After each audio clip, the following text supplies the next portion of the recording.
Good evening, everyone. Welcome to tonight's Joe and Joe Weather Show. Joe Rayo on the left. I'm Joe Chaffee on the right. Not politically. That's just we happen to be in those physical positions at the moment. And the Joe and Joe Weather Show on this really interesting spring afternoon, where temperatures hit 90 degrees in a few spots in New Jersey, and the sea breeze wreaked havoc along the coast. Brought to you by Omni True Value Hardware, the champion of mulch in the tri-state area, 1226 North Wellwood Avenue in West Babylon, New York, and Southwest Suffolk County on Long Island. 631-756-1125 is the phone number, and they've got mulch everywhere. So you see the front loader there. Videos decided to take a pause naturally. But you get the idea, folks. The mulch in different colors, people bringing their trucks in, getting them filled up so they can make their yards look like artwork. And the mulch comes in different colors, too. So they make it there, so they will never run out. The website is omnitruevalue.com. And again, 1226 North Wellwood Avenue in West Babylon. Also, a shout out to our friends at Wholesale Holiday Lighting by Giannini, your complete holiday lighting specialist, meeting all your decorating needs, whether you want to have your home decorated for the holidays or maybe you want to incorporate this into your own business. Give them a call at 631-957-5106, also on Long Island at 162 Ocean Avenue in Lindenhurst, and the website is liholidaylighting.com. So, yeah, the typical spring day here where you get the west wind and sometimes the sea breeze takes over in some spots but not in others. And we saw temperatures in the 80s to even a couple of 90-degree prints on a few thermometers in New Jersey, and we're going to take a look at that. Along the coast, Joe, the sea breeze came in after a while and took temperatures on Long Island on the South Shore that were climbing into the 70s and dropped them back down into the 60s and 50s, while North Shore, northwestern Suffolk, Nassau County saw some highs reaching up above the 80-degree mark.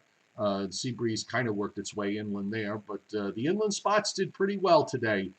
Just enough sun to take the temperature, send them cooking. Well, the interesting thing about Central Park today, they got to 85 degrees. That was at 2:51 this afternoon. 1 hour later, Joe, the temperature at Central Park dropped to 76 degrees. And then another hour went by, and they dipped down to 73. So there was quite a drop in the temperature. I'm looking at the wind direction for Central Park. And interestingly, at 2:51, they had variable winds at 6. And then the next hour, when they dropped 7 degrees, it was a calm wind. And then when they dropped 3 more degrees the following hour, it was variable at 3. So it really, you say yourself, well, the winds must have shifted, but there really wasn't all that much wind at Central Park. And, I think it was probably more chiefly a function of the sky cover, the cloud cover. But unfortunately, they don't have anybody who at Central Park is taking a distinct look at the sky. I mean, you could look at the sky condition on the Central Park observation. I know it was not clear. It's saying right straight on through the entire day since late last night, clear, clear, clear, clear, clear, clear. It was not clear, clear, clear. There were certainly clouds up there, especially during this afternoon. So if there's any explanation for why the temperatures dropped at Central Park, I'd have to put more of an emphasis on the clouds as opposed to the wind. But it's pretty amazing. 90 degrees at Tom's River. Right. You mentioned our old friend Alan Casper had a sudden upsurge in temperature after the winds came in from an inland direction after being lightly coming in from the ocean all through the course of the day. Yeah, it went from 50s to near 60 until 5 o'clock in the afternoon, and suddenly the temperature went up to 82. So when the wind actually shifted to the west. So it was just a very tricky day in terms of trying to forecast for the coast. And you can see the Long Island highs, for example, mostly low and some middle 70s. Again, those were achieved early. Then the sea breeze came in and took over the East End. East Hampton only getting to about 65, Montauk only to 60, Greenport at 59. Meanwhile, there are a couple of 90 prints here in northern New Jersey. Most highs were in the middle to upper 80s. Philadelphia got to 88 today. Baltimore 86. I think Washington D.C. either I think they may have gotten to 90, or certainly a thermometer near Washington D.C. got to 90 degrees today, and mid 80s across the Hudson Valley, upper 70s, middle and upper 70s as you go into eastern Connecticut, and then southeastern New England also fighting that wind off the ocean. Now, I'm going to just kind of jump to the radar here, Joe. There's a nice, decent line of showers and probably a couple of thunderstorms in the mix moving across upstate New York, just to your north and west. Well, not on top of you, but I mean, not that close, but relatively close. Yes. This extends. It looks like there were also some strong cells that have popped up in northeastern Pennsylvania now, and I saw on the board someone just mentioned. I'm sorry, I lost it on the chat board, but someone just mentioned that there's a severe thunderstorm warning for parts of Sullivan County, and no doubt with this is our weather front that's pushing down from the north. That's going to wreak havoc on forecasts tomorrow, because where that front sets up is going to make such a huge difference. And meanwhile, we're seeing it also busy with showers and storms through much of Indiana, western Ohio, in through Kentucky. Some strong cells there moving eastward. Also back up into northeastern Kansas, northwestern Missouri. And we're seeing some strong thunderstorms now developing in west central Texas. And that's all part of the Storm Prediction Center's severe weather risk tonight. But tomorrow's going to be a very difficult forecast day. It's one of those days where somebody's going to say, you pick a random spot and somebody's going to complain because, you have to draw the front someplace. And, you'll say, well, you forecasted 80 and it only got to 69 or 70 or something. And then it's just going to make for a very, very, very tricky situation. By the way, as far as risk is concerned for severe weather in the Northeast tonight, we do have marginal risk into northeastern Pennsylvania, right up to the northwestern corner of New Jersey, touching the border there. The marginal risk running north of Dutchess County, northwestern Connecticut, north of 84, well north of 84, northwestern Connecticut, western Massachusetts, and throughout much of the areas around Albany, west along I-90 to Rochester, Syracuse, Rochester, and then you see slight risk in southwest New York, north central and western PA, also under a slight risk. The map decided not to fill out the rest of it, but you get the idea. This is the risk area for tonight. And here it is on the wider view from SPC. We've got 3 working tornado watches up in west central Texas. I have just been informed by the executive producer that it is thundering and raining here. Oh, okay. So then they are close. I guess I should refresh the radar ever so slightly. I'm just seeing, mine was about an hour or so old. I can see on the echoes here from SPC. And you also see the area of slight risk and enhanced risk where we have those tornado watches up. We do have those 2 tornado watches here. I don't know if I said 3. There are 2 tornado watches. My eyes kind of got to me there. But there were 2. And for tomorrow, interestingly enough, SPC has kind of nudged that marginal risk a little bit further to the east into southeast PA, the northeasternmost Maryland, and covering the rest of Maryland, northern Virginia, back through Kentucky, western Tennessee, northwest Mississippi, the cuts across Arkansas, right through the middle on a diagonal, down into East Texas and northwest Louisiana. And that is, again, for the time frame for Thursday into Friday.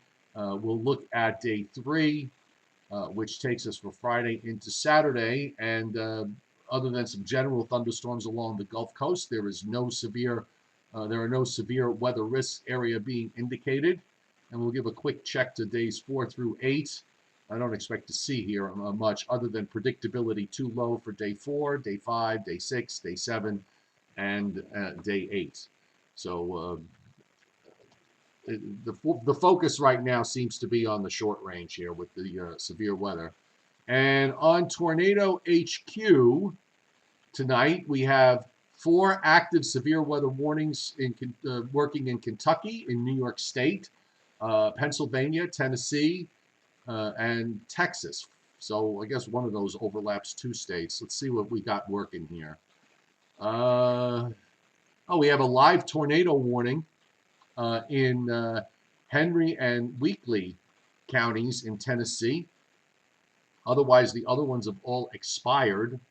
There's been a few of them today, but a lot of them came earlier today. Most of these expired like 8, 9, 10 hours ago or more. So these were a lot of tornado warnings up this morning in Texas and Oklahoma. Now they're getting their next round that's developing for tonight. I think that I just took a look at the radar. I suppose it's doing the same thing with you, Joe. If you're looking at the same radar that I am, that there's a little bit of a jump. I think maybe a couple of the loop frames got distorted or whatever. But it does look indeed like we are seeing that broken line of activity dropping down or sagging down from the north into at least my vicinity, and looks like it'll be continuing to work its way down. Of course, once that area hits that sea breeze, that's going to be it as far as the line is concerned. That'll probably very quickly break down and dissipate. Yeah, there's I could see the strong cell that's northeast of Scranton, up in the northeastern PA, and they've got a severe thunderstorm warning there, just moving into parts of Sullivan County. But it's kind of a east-west line of showers, downpours, and a couple of thunderstorms in the mix. And here's the action that's going on in northwestern Tennessee with a tornado warning and a severe thunderstorm warning up there. And I'll just run back through Texas. Right now, just one severe thunderstorm warning that is up in. It doesn't say what county. I have to pull up the full count of the text. So this would be in Medina County, Bandera County, Kinney County, Uvalde County, and southeastern Real County and south central. All of them in south central Texas. So they're at the beginning of their round of severe weather for tonight. So I recommend this site if you haven't used it before, tornadohq.com, so that you can keep abreast of all the current severe weather warnings that are going on. And make sure on the top page you click where it says all severe weather warnings. Because if you go to tornadohq.com, you'll get all the tornado warnings, but you won't get the severe thunderstorm warnings. But you just go to that next link where it says all severe weather warnings, and you should be fine. Also, I just want to remind everybody that it's 7:44 Eastern time. So obviously, if you're watching this later tonight, the radars are all dated. So be sure you go to weather.gov to get all the latest weather information regarding severe weather in your particular area. Don't you miss Joe? we could bring this up now. I mean, what's the problem here? But do you miss having to sit down and rapidly, like a whirling dervish, type up the various warnings that are popping up in portions of the tri-state area, and then send them over to have them approved before they actually end up going on screen as a crawl? Do you remember those lovely days that we went through back? And by the time they got approved, the warning was over with. That's true. That's absolutely right. This is what we had to do at our former station, folks. Bringing you into letting you know some of the stuff that goes on. I don't know who made the decision. It used to be that when a warning came out, we would just arbitrarily just type out the warning and go into master control and say, here, put this up as a crawl. And then somebody made the decision that, oh no, before it goes online or on the screen, it has to be approved by someone in the newsroom. And so you'd send it to somebody in the newsroom, but they were all, they're in the midst of doing their own stuff, checking scripts and whatever from reporters. And so you send it to them, and then you wait and you wait and you wait and you wait, and then finally you call up. Did you look at that warning that we sent to you? And he said, "What warning?" And Joe would be absolutely right. Sometimes it'd be so long that by the time we would put up the warning, there'd be like 2 minutes left in the warning. Hey, Crazy, they crazy. the bosses make the rules. I comply. It's not my problem. If That's you, true. and that wasn't my problem. I did my job, and the answer to your question is no. Okay, the answer to the original question was no. I don't miss it, not in the least. And upstairs, I would tell these stories to my wife, and my wife would say, "Well, why don't you explain to them?"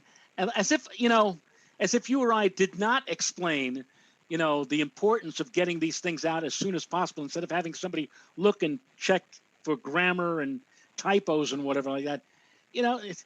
Finally you just throw up your arms and say, whatever you want."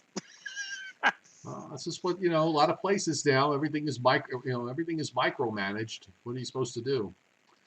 But not our problem, because we have Right. our own show. We get to I'm. do it. We get to do whatever we want.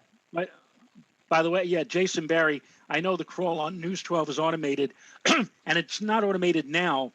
It has been automated for a good number of years. One of the things that I noticed when I moved over from News 12 to FiOS is that FiOS did not have the automated crawl that automatically went on as soon as a warning was posted. They were in a lower category, I guess, in terms of investing in various things. And so that's why Joe and I, in the evening, we would be in the summertime when we had one of these breakouts, we'd be sitting there going, typing like mad, trying to get all this stuff out, instead of having it automatically come on as it used to do at News 12, and still does at News 12. Yeah, exactly.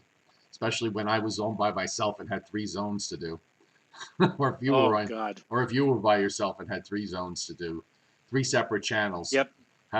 Severe weather never happens. It never, and it rarely does. But in the times that it does, it always did it either when I had to work all 3 or you had to work all 3.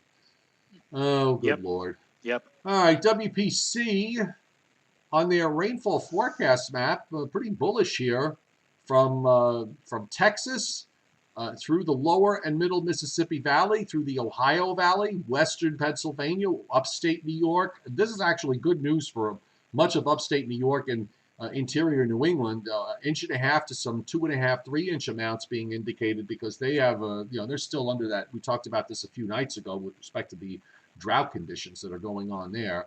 But you see how everything is kind of lined up. Not much precip along the middle and South Atlantic coast down to Florida. Most rainfall amounts 1/4 of an inch or less.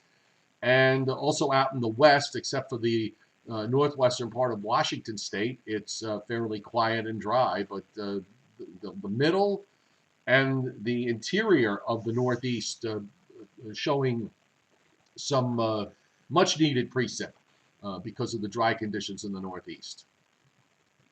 Although it's been so dry, how much of that is going to be just simply running off instead of soaking into the ground? Well, initially that's the case. Beggars can't be choosers. We'll take anything we can get our hands on.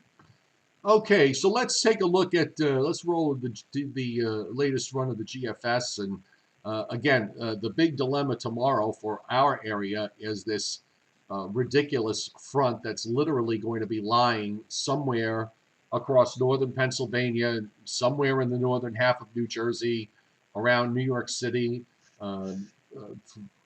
I'm thinking just south of the South Shore of Long Island and extending eastward. And I just want to give you an idea of the temperatures that you're going to have to deal with tomorrow. So hopefully this map will load and not take too long, but I'll get it a little bit closer.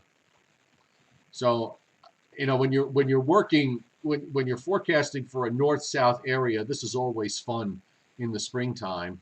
So, you're looking at, I guess, if you draw a line, this is kind of how I did it today. So I just sort of drew a line from about Allentown, straight east to the South Shore of Long Island. So from there, north and east, it's probably going to be upper 60s and low 70s, depending on cloud cover and whatever showers are going on.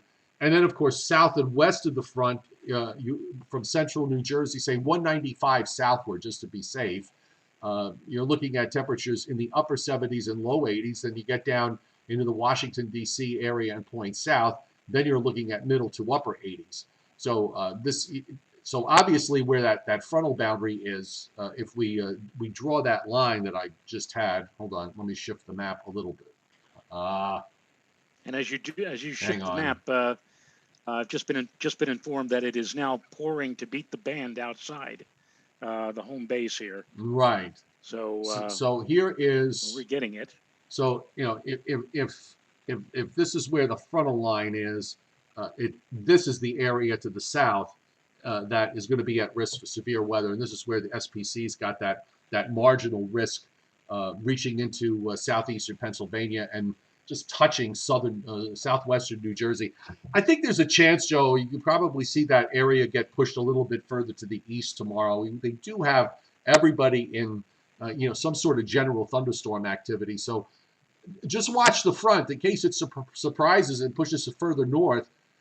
You might get warm sectored. Who knows? You might get a surprise in those areas north of the front later tomorrow or tomorrow night. But there's showers around tomorrow morning, if the GFS is correct, on and off showers into the afternoon from New York City north and east, and then not much south and west until the front gets close, and then you get to showers and storms tomorrow night.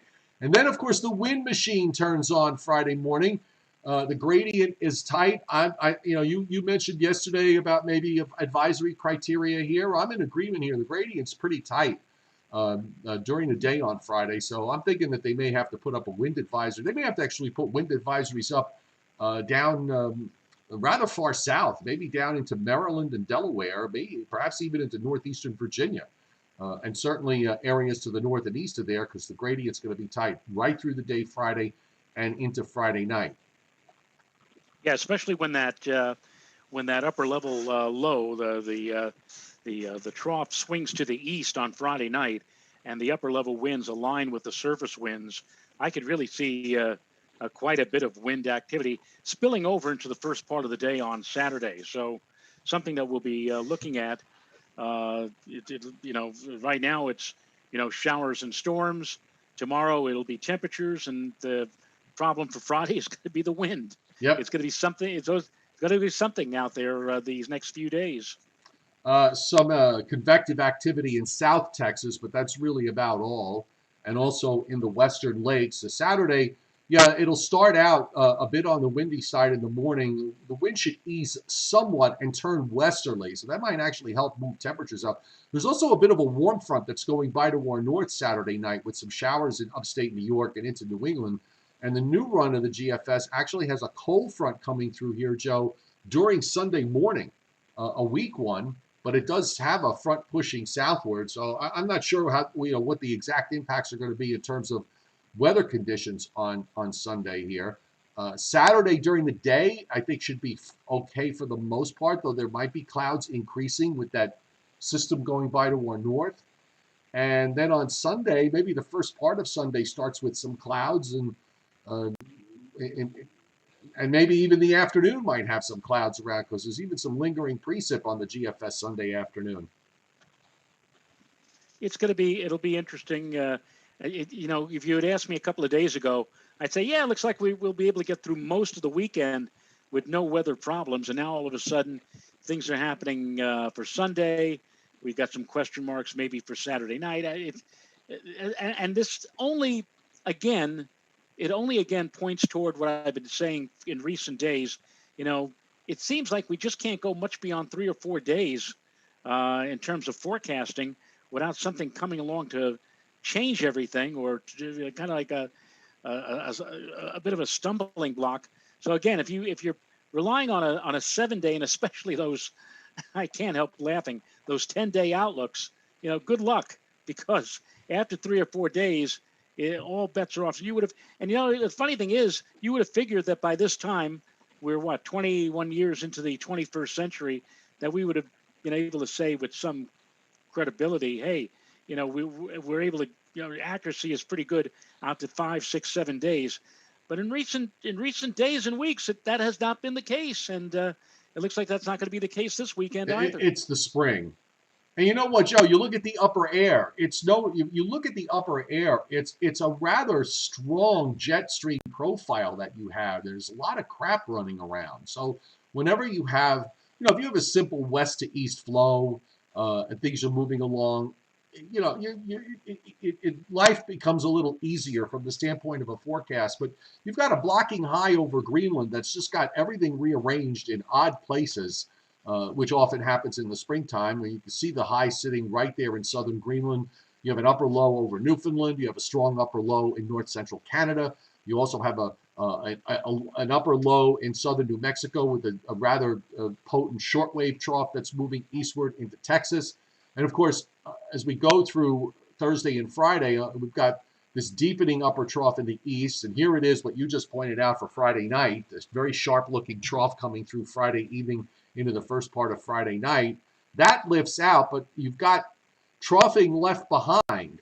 And that's going to create some problems on Sunday with some ripples moving along.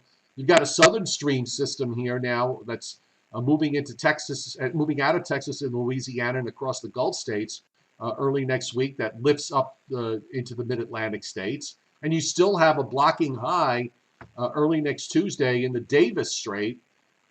This is going to be problematic for next week. It's amazing how the model has gone from showing, rather warm profile for the first week of May, and now it's showing something completely different. And once again, Joe, like yesterday, here we are 4 runs later, and we've got a deep upper low around day 8, 9, and 10 that forms in the western Great Lakes and dives southeastward for later next week.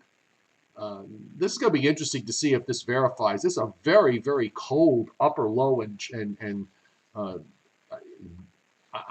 not 100% sure what it's going to mean in terms of the daytime stuff, but somebody's going to get rocked and rolled with some severe weather out of this. And you got to wonder, with heights down in the 530s over the Great Lakes, going into Mother's Day weekend, somebody might see some snow up there. Yeah, in fact, somebody was on the chat board. I forgot. I apologize, but somebody's asking us on Friday, Joe, locally, Friday night, what are the chances that we see a few flakes here? Certainly, once again, the upper part of the atmosphere is going to be abnormally cold. It's going to be the lower part of the atmosphere that's going to perhaps kill the chances for seeing any of the flaky stuff. But I'll crack up if that. Can you imagine if that would have happened after the stroke of midnight on Friday night into Saturday morning, when it officially turns into May? Right. That we get a report in the local tri-state area of snow or flurries or something like that, and you say to yourself, 2 years in a row, May getting snow. I know, and exactly. Here's the running through the surface for next week. After whatever happens, this complication for Sunday with this front dropping southward. And then, of course, you've got that low coming out from Texas and Louisiana, bringing rain through parts of the Northeast, Great Lakes, and Ohio Valley for Monday into Monday night. And then that moves out, and then there's another ripple that's coming through later Tuesday with maybe a couple of showers here, if that verifies. I just want to see what it does on the surface going into the weekend. And I mean, in spite of the upper feature being so dynamic, you look at the surface feature, and it's not reflecting very well. You look at the upper. When I look at the upper flow, I would have expected to see a different looking surface than what I'm seeing here. And by the way, at the end of next week, Joe, It doesn't even match up. Yeah, it doesn't match up. Although I guess if you look at Friday, of next week, where you supposedly have this deep trough here, and upper low in the Great Lakes, it does translate. They got the model does generate some kind of low off the Delaware coast there, a little coastal low that runs out to the northeast. But I would have expected to see more activity in and around the Great Lakes, or at least some instability activity. But nonetheless, this is all theoretical in the long range, and we could sit here and go theoretical all day long. It's not going to resolve anything 8, 9, 10 days from now. So The one thing we should point out, by the way, is that before too long, in 17 days, Joe, the tropical weather outlooks will begin from the National Hurricane Center. Yep. And somebody was asking last night, what did we think of some kind of a disturbance at the end of this week off of the southeast coastline? Where? I didn't see I forget anything. who that was. I can tell you who that was. I didn't see anything either.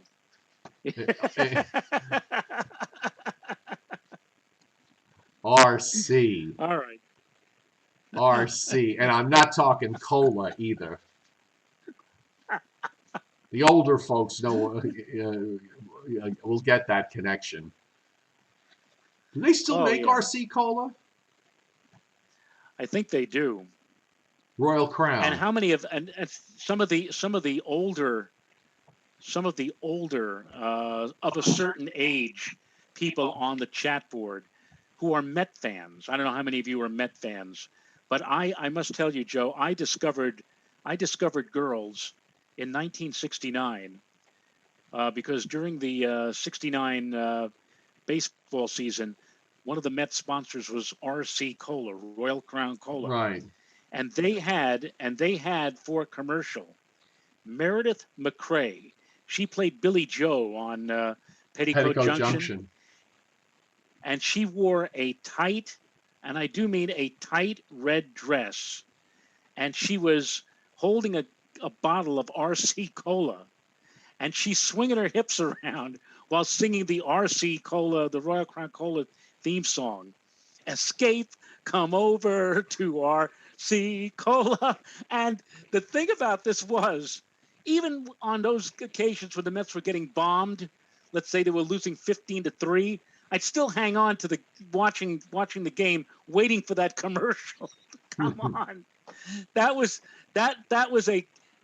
basically was a game changer, and it made me actually say maybe this RC Cola is good. The cola stunk. I mean, how many people out there have had RC Cola? There's Coke, there's Pepsi, and then Royal Crown Cola always tasted like a flat cola. What happened? Somebody left something like the cap off or whatever. Yeah, but no, it wasn't for me. I can assure you that commercial with Meredith McCrae made it all worthwhile. I was more the Linda K. Henning type. Oh, okay. All right. So I'm sure there's some Laurie Saunders fans out there too. You have Brewer Jeopardy for me tonight. I do. Yes, indeed. Mr. Briller did send Jeopardy, and I will get it for you in just a very few moments here as I call it up on my magic screen. And let's see what Mr. Briller has for tonight. Oh, another one of those top 10 lists, Joe. This is for you. Okay. According to Noah, who else? What are the 10 wettest states? And he puts in parentheses all 50. And thanks to the chat board for the suggestion. So the chat board was the one who made the suggestion. This actually is not an easy one because you've got certain states that have multiple climates between mountains and valleys and coasts and everything else. But I'll give it a whirl. I'll give it a whirl. So I'll start with the great state of Florida. Florida is on the list. They're right smack in the middle at number 5. Right. I'm going to put somebody on the chat board. Somebody on the chat board wrote he's hoping that you'll blow a couple because they want to hear my strike call. Okay. So from there, let's go Louisiana. Well, of course, you come from Louisiana, so you would know. And Louisiana is number 2 on the list. I'm sorry. What position was Florida in? Number 5, right in the middle. Okay, so Louisiana was number 2. Okay, so Florida is 5. All right. I like to write these down. So let's go next door and go to Mississippi. Mississippi. Sippi. Mississippi. That used to be so hard to spell. It used to make me cry. But since I studied spelling, it's just like pumpkin pie. Number 3 on the list, Joe. Number 3, Mississippi. More Mississippi. Mississippi. Yes. Okay. Well, I might as well keep going east and go to Alabama. Alabama is number 4. I Okay. always say to myself when I look at a map, I always get Alabama and Mississippi confused, and then I think of mother. I'd say Ma. Mississippi first, from left to right, it would be Mississippi, and then Alabama. Okay, so let's go. Alabama. Yeah. Let's go to Georgia. Georgia is number 7. Yes, All indeed. right, so number 7. might as well keep climbing up in the general geographic direction. South Carolina. South Carolina is on the list, but I want to let you know that it's number 10 on the list. Okay. So it's at the bottom. South Carolina. You still haven't gotten the number 1. Is number 10. Yes. All right. So let's go to Greenville and Spartanburg and now the question Charleston, is Columbia. now the question is whether the sister state of South Carolina, being North Carolina, is on there or not. But I'm going to hold North Carolina at bay for the moment. Okay. Okay. And now, see, the problem with Texas is if you cut the state in half, most of the state is dry except for the eastern part, which, especially southeast Texas. So, I mean, I don't know how they came up with this number. So I'm going to go to a different place now, okay, and go to the state of Washington. You know what? I would have chose Washington because right along the immediate coast, I mean, it doesn't ever seem to stop raining. But unfortunately, Joe, it's not on strike one. All right. Well, that at least gets rid of my idea of the West Coast, so I can eliminate a bunch of others.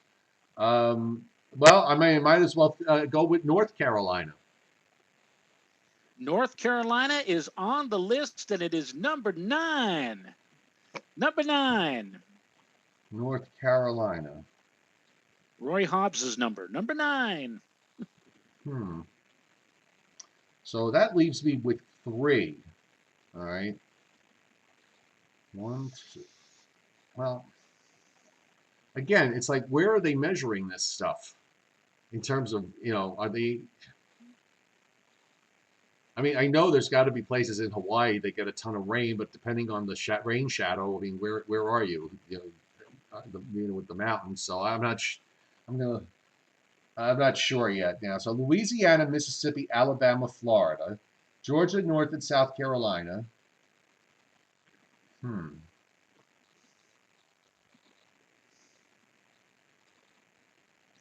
Okay, I'm going to throw out a lifeline.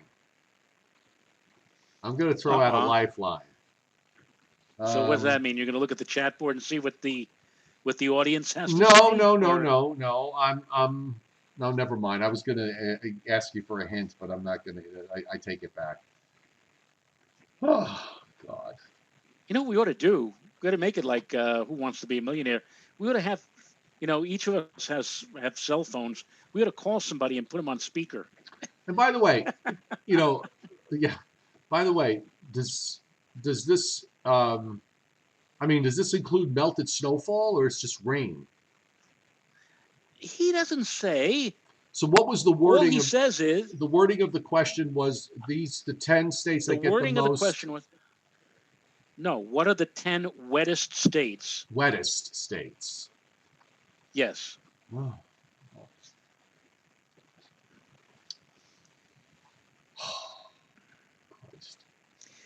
Want me to start doing music, Joe? No. I'm really struggling with trying to pick out, where to go in which direction with all of this. Oh, I could tell you where you can go.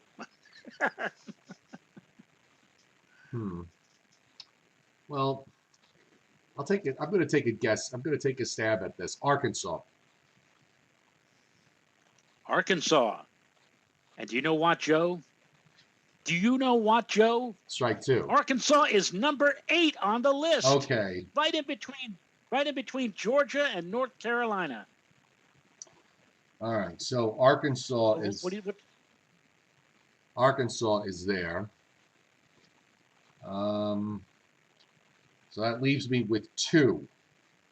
Number 6 and number 1. Yes. All right. I don't think that Hawaii is among the rainiest states, but they are, because Hawaii's in an odd place in the Pacific, and all sorts of weird things happen there. So I'm gonna still hold that idea. So Arkansas is there. Well, I might as well try Tennessee. Okay, Tennessee. Guess what? What's that, Chumley? You're number 6 on the list. Oh, God. Tennessee will not fail. All right. Tennessee will not fail. Okay, so I've got 9 out of 10, and I got only 1 strike, correct? Right, right. So how about if I tell you what, since you got Tennessee, why don't you call up Mr. Whoopi? Or just, well, you want to know which is the number 1 state, huh? Or just take a ride to Bent Fork and get the sheriff in Teensy and Weensy. All right. I mean, I don't think it's Hawaii, but I'll put Hawaii. I'll use one. The number 1 state on this list in terms of wetness is Hawaii. Okay. Not too shabby. I got all 10 and only got 1 strike. What was the state I called that didn't make the list? Washington. Washington, yeah. I'm a little surprised because I'm surprised because against the Cascades with those west winds that they get phenomenal amounts of precip there. Exactly. So I'm kind of surprised that that's not in there. On the other hand, on the other side of the mountain, they get very far less. So maybe when you average it out, it doesn't fall into the top 10. All right, that's not so bad. I like these top 10 things that we've been doing. I really enjoy them. I think they're working out very well. We're going to run out of parameters at some point, but the top 10 states for drizzle. Oh Lord. So anyway, thank you, Chuck Cardillo. Appreciate it. He says, excellent job, Joe Chop. Excellent. I appreciate that. So for those of you who were not paying close attention, we have from number 10 up, it's South Carolina, North Carolina, Arkansas, Georgia, Tennessee, Florida, number 5, Alabama, Mississippi, Louisiana, and Hawaii. There you go. So, yes, indeed. All right. So, you've got something to do tomorrow, and I have something to do probably on Friday. So, I think we sort of decided that rather than chance it, we're just going to take both the days off. Okay. We'll make up for it when hurricane season comes and we're doing shows every day, and we'll certainly make it up next winter when we're doing shows almost every day. So the spring is usually a time for us to take a break. So we will be back on Sunday at 11 a.m. Eastern time. I've got nothing planned for Sunday, so everything should work out. So I'm not doing anything either, so we'll be here. Okay, the Joe and Joe Weather Show, brought to you by our sponsors at Omni True Value Hardware, as they have all the mulch you need to make your yard look like something out of a portrait, a landscape portrait. 1226 North Wellwood Avenue in West Babylon, on Long Island, Southwest Suffolk County. Service is the tri-state area, 631-756-1125. Mulch, mulch, and more mulch. And the best prices in town, because if you haven't been to a store lately, especially when it comes to getting stuff for the house, like lumber, plywood, PVC pipe, electrical materials, prices have gone through the roof. And Omni has the best prices in town. Their website is omnitruevalue.com. You know, a piece of plywood, Joe, went from like 20 or $25 to $52 for a piece of plywood. Wow. I mean, that's You know, I used to, a friend of mine was telling me the other day. I used to do science projects using plywood. I could not afford it No, at these prices. no.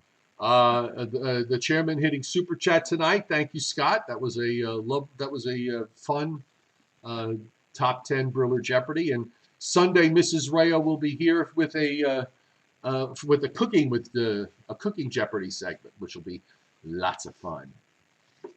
Yes. So that's it. I guess that's it. I guess that's it tonight. There's one thing before we close, and kind of sad, Joe. We lost an American hero today, Michael Collins, the astronaut on board Apollo 11, the command module pilot, who was left alone while his two colleagues cavorted on the surface of the moon, Armstrong and Aldrin. But he was the guy who was left up in the command module circling the moon, waiting for those two guys to get back. If you go to my Facebook page, I have a memory about Michael Collins. I spent some time with him on a cruise back in 1991. One of the most unpretentious people, least pretentious people that I've ever met. A very, very lovely guy. Wonderfully, he made time. He was not like Armstrong. I was told that Neil Armstrong tried to stay away from the public as much as possible. If you tried to get an autograph from him, he would refuse. He was not a very nice person, or didn't really know how to mingle with people. Quite the contrary with Mike Collins. He was a completely different sort of person. He would sign autographs. He would be very happy to chat with you. And there's one funny story. On the cruise that I was on with Mike Collins in 1991, this was an eclipse cruise, and we got a chance to see a total eclipse of the sun. And after the eclipse was over, the cruise line gave all the passengers a certificate that indicated that we had successfully seen the eclipse. And I wanted very much to have astronaut Mike Collins autograph my certificate. So on the night before the end of the cruise, I knocked on his cabin door. His wife tells me that he was watching a movie in the ship's theater. So I head for the theater, which was practically empty. You understand now, everybody is packing because you're off the ship the next morning. And so who's going to be in the theater watching a movie? But there he was with like two or three others in a near empty theater. I was going to go up to him and say, Mike, would you please autograph the certificate? But I couldn't do that because I could see from the look on his face that he was totally in to the movie that was on the screen. You want to know what the movie was that he was into, that he was so, attracted to here? What? Star Trek IV, The Voyage Home. I mean, if you're a Star Trek fan, this was the one with the whales. I still to this day don't understand this, that they had to go and, capture a whale or bring it back or forward in time or whatever like that. But here's Mike Collins sitting there watching this movie, and he was really into the movie, I could see. So I had to sit in the theater for the last 30 minutes of the movie and waiting for the house lights to come on. Then I was able to get him to sign the certificate, shake his hand, wish him well. But all through those 30 minutes, I'm saying to myself, here's a man who's flown to the moon and back, and he's thoroughly engrossed in the world of Captain Kirk and Mr. Spock. As Jack Parr used to say, Jack Parr was the guy who came before Johnny Carson on The Tonight Show. One of his favorite lines is Jack Parr used to say, I kid you not, and I don't kid you. That's exactly what happened. Yes. Mike Collins into Star Trek on that cruise. And Godspeed to him. I hope he has he's probably taking a journey right now, and I'm sure he'll make it. And just a great American. And he was given, Joe, on tonight's evening news. I watched CBS and ABC, and he was given kind of short shrift. I know the president is giving a big speech tonight, and I know that there's all kinds of stuff with COVID going on. But really, I mean, he should have deserved a little bit longer time on the news, because he was truly an American hero. And for those who were around when he and his colleagues went to the moon in 1969, that's all we could think about. And we were so happy and proud that he was an American, that he was one of us. And now I won't say he's forgotten, because we remembered him today, but it's a whole different world and a whole different society as compared to 40 and 50 years ago. Yep. Alex Pisaki, I did answer your question there. I typed it up on the chat board with respect to Washington, D.C. Another very warm day tomorrow, probably a low and middle 80s, or actually maybe even middle and upper 80s. And maybe a shower or a thunderstorm or two tomorrow night, and then it'll turn breezy and cooler for Friday and going into Saturday. So there you have it. You're south of the front, so you're way south of the front, so you have no issues during the day tomorrow, other than the fact that you're going to be very warm. All right, folks. So we'll see you on Sunday morning at 11 o'clock Eastern Time. Thanks again, as always, for you regulars that are here every single night. Joe and I do appreciate that you're here on a nightly basis and you enjoy the show, even when there's not a whole lot of weather going on. And the spring is like that. It's not the winter where the snow lovers are looking for every possibility that could be out there, and it's too early for hurricane season. So we're sort of in that void that's in between. So this is a good time for Joe and I to kind of take a day here and there to relax. I know that Mr. Ruben Fairchild probably will have to sign off on the fact that both of us will be off for the next 2 days. We'll see if we can get his approval on all of this. He's not here tonight. Have a good night and a good couple of days, Joe. All right. Yes. Okie doke. See you guys Sunday morning. Good night, everybody. Good night.